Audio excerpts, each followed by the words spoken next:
So like you said, 2020.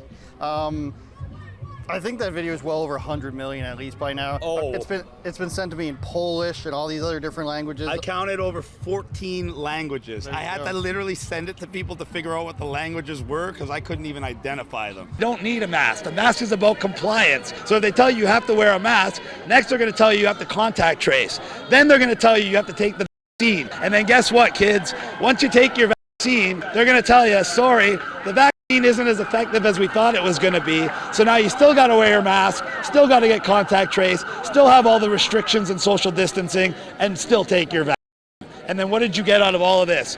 That was absolutely mystifying to me. For sure. So before we get to the election part, how have people contacted you since seeing that interview back in the day, which is almost 3 years ago now, and said, I was wrong about that stuff and you were right, Chris? Because like, no matter what people say about you, there are so many things in that video that you've been proven right about.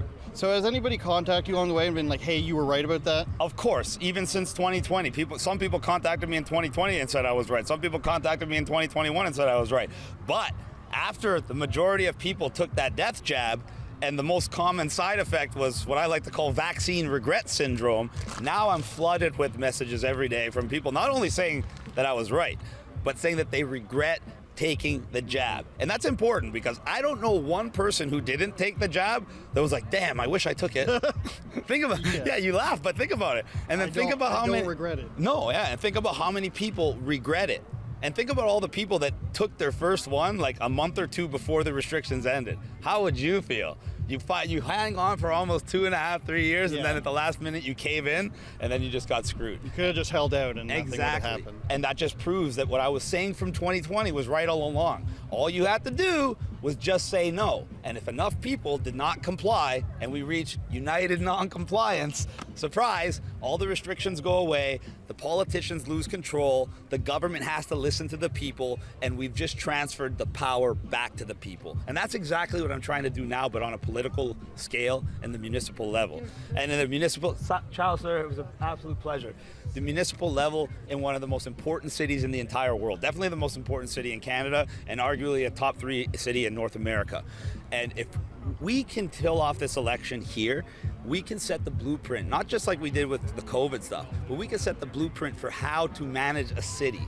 And when we do, and it's compared to all the other cities that are being managed the way all these places have been mismanaged for the last decades, and we're seeing how much better the people are doing, how much more vibrant and safe and happy the communities are. Well, how can anybody deny? How can anybody deny what's going on here right now? Olivia Chow, the supposed front runner, her office is like 8 minutes away from here. She had her grand opening just last week. What did they have, about 30, 40 people? We had 30, 40 people in the first 25 seconds, and we have lineups going down the street. They might even have to get police here to block traffic. Why? Because we have real grassroots support. And people need to understand, the media that you watch, whether it says CP24, whether it says CTV, whether it says global news, all that really is government. Government with a different label on it. They're all taking our tax dollars straight out of our pockets so they can lie to you. You know this, they lied to you every single day for the last 3 years. So now all of a sudden, you don't understand that those same media channels that are blacklisting me, pretending like I don't exist, and giving you these 6 cookie cutter, hand-selected political puppets to choose from, are doing this in the name of the government, and you don't think those candidates they're showing on TV are part of the problem? Olivia Chow boasts that she was a politician for 40 years. She has experience. Experience what? Living off of the general public? Never contributing anything to society? What is her actual experience, and what is her actual job experience? Answer, she has an art degree, and the only job she's ever had in her life was a sculptor. She made pretty things with her hands. And somehow that qualifies her to manage billions of dollars in budget, tens of thousands of workers, and one of the most complex cities in the world? I don't think so. And then would she become a school board trustee? Why? Because she rode the coattails of her poorly deceased husband, Jack Layton, but that's the only reason she got elected. And how does a school board trustee qualify you to be mayor? It doesn't. How does being elected to the House of Commons qualify you to be mayor? It doesn't. You need someone with actual experience. I'm the only candidate that has experience of over 2 decades working within the private sector, but having to deal with every single department within the government. I worked with government municipalities, not just in Toronto, but all over Ontario for the last 20 years. I know how governments operate. I know the red tape. I know how to cut through it. And most importantly, I know how to make government run more efficiently, because as a businessman, I always tried to make them run more efficiently for my benefit, because time was money. So I learned how to make things happen faster than they're supposed to, because in government, things take longer and they always cost more than in the private sector. Why? Because we're on time constraints and budgetary constraints. When the government screws up, they just take more of our money. And that's what they've been doing for the last 40 years. And every single year, this is the bottom line, the government gets bigger, the government spends more, and the government does less with more, but expects you to do more with less. And that's been happening every year since I've been born, 40 years ago. And now it's got to the point where the average person can't even make ends meet in Toronto. And you have someone like Olivia Chow screaming, "I'm ready to raise taxes." That's what we need. That's what we want to hear. And then she's talking about rent controls. I'm the only candidate talking about how we're going to get people back as homeowners once again. Yeah, let me interrupt there. That's a big thing. You look all across the province, and there's like, I think you have to go 4 or 5 hours out from here to get anything under $1 million. What exactly would you say to the people who, they're growing up, they probably make $100,000 a year and they still can't afford a house? Well, that's all by design. The government said it. They are working in a way that you will own nothing and be happy. Olivia Chow is talking about rent control. She's not talking about getting you into a home. I'm the only candidate that put forth an actual plan, not just an idea, not just a soundbite, an actual plan, and can explain it in detail of how it's going to unfold and how it's going to help you. We are going to streamline high-density residential development. High density with lots of parking for cars. So we're not talking 15-minute city garbage here. We're talking about actual expansion of the city and the infrastructure to allow for future growth and development. And we are going to streamline the zoning, the development and building process so it takes a lot less time and costs a lot less money. This will work twofold. It will allow developers to develop a lot more units in volume a lot quicker, and both of those things will enable the house prices to come down. On top of that, to enable the developer to get this incentive package from the government, they will have to participate in a new government rent-to-own program for a certain percentage of the units, depending on the size of the development, that's designed specifically to make home ownership a possibility for low-income, first-time home buyers, or single people, like students. Now, people are used to paying $1,500, $1,800 a month with a roommate, and they're just paying all that money every day for how many years? And then that puts them, not only does that, they're not investing in their future at all, they're just literally throwing that money away.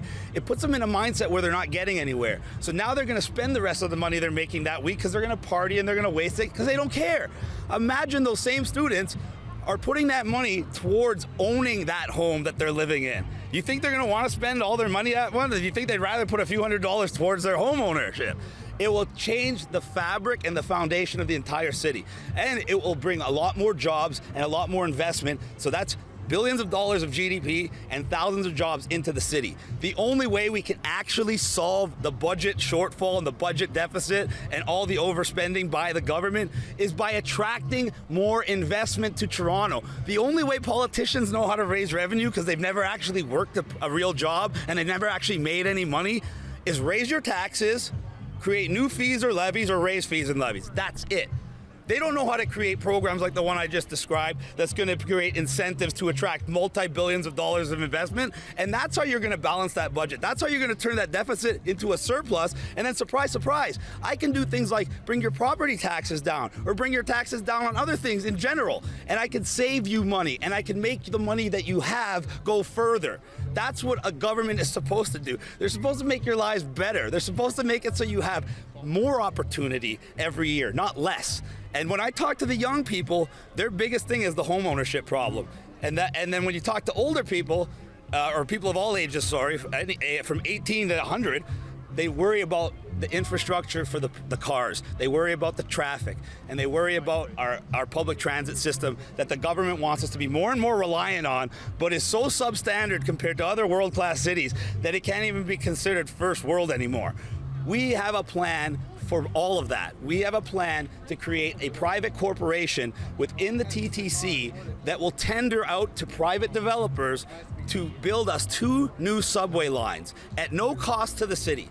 In the deal, they will also be responsible for upgrading the initial infrastructure with CCTV cameras and Wi-Fi to increase the security and safety of the TTC. They will also now be responsible for the maintenance and repair of the entire TTC, which will save the city tens of millions of dollars a year and hundreds of man hours. Of course, they're going to be able to keep a large percentage of the profits this will generate to make it viable for them, but the city will also retain a percentage of the ownership and control over what the company has to do. This is how we improve the city. That will take a huge chunk of the car traffic off the roads. It will make much more greener transport, and now we can satisfy the environmentalists without sacrificing people's wallets or sacrificing people's freedoms or mobility. In fact, we're increasing all of that because the TTC will now be safer, faster, more affordable, and greener transport. And now we won't have the kind of traffic that we're used to in downtown Toronto, which is absolutely ludicrous. All right, last question. Let me ask you about if And you're... wait, before you ask it, I just want to say, everyone, including the media, says I have no platform, I have no platform. Did anybody explain any of their platforms more detailed and more intricately than I just did for my first 2 anywhere in this election? Absolutely not. And that's why we go live, because the media won't publish this. Why? Because the media is fake news. The media is government-funded, government-owned propaganda, period. So last question here, Chris. If you're elected, how will you work with Doug Ford? I think he's let a lot of people on the center and the right, and probably the left wing too, down because they didn't like him to begin with. How will you work with a premier like Doug Ford in terms of that? He's talking about eliminating the green belt. He campaigned on it, now he's calling it just lines drawn on a map. How will you work with him? Because I think, like you've mentioned, the planning for sustainable housing and housing development has pretty much failed with the amount of people coming in here. How will you work with him, and will you challenge him on anything like that? Well, I think Doug Ford wants me to win more than any of the other candidates. You think he'd rather work with me or Olivia Chow? Thank you. That's all I got to say. And I'd be able to work with Doug Ford. Yeah, he screwed everybody over the last couple of years, but he gave himself plausible deniability. What did he say? He said, this is a public health thing. This is out of my wheelhouse, so I'm not going to have any authority. I'm just going to listen to what these people tell me. That only goes so far, because the things they were telling us to do were beyond common sense. So he should have stood up for the people. He didn't. He's not in favor of the people. Working with someone like me and seeing all these opportunities I create for him, and I call them opportunities because all of my plans and all of my ideas, when implemented, are going to make him look better. When everything goes good in Toronto, the premier comes out smelling like roses. So who would he rather work with? Olivia Chow, that's going to run the city into the ground and put the final nail in the coffin of his political career, or someone like me who's going to elevate the city and elevate his status and probably even be able to put him back in favor with the people when he doesn't even deserve it? All right, Chris, thanks a lot, man. Thank you. Take it easy.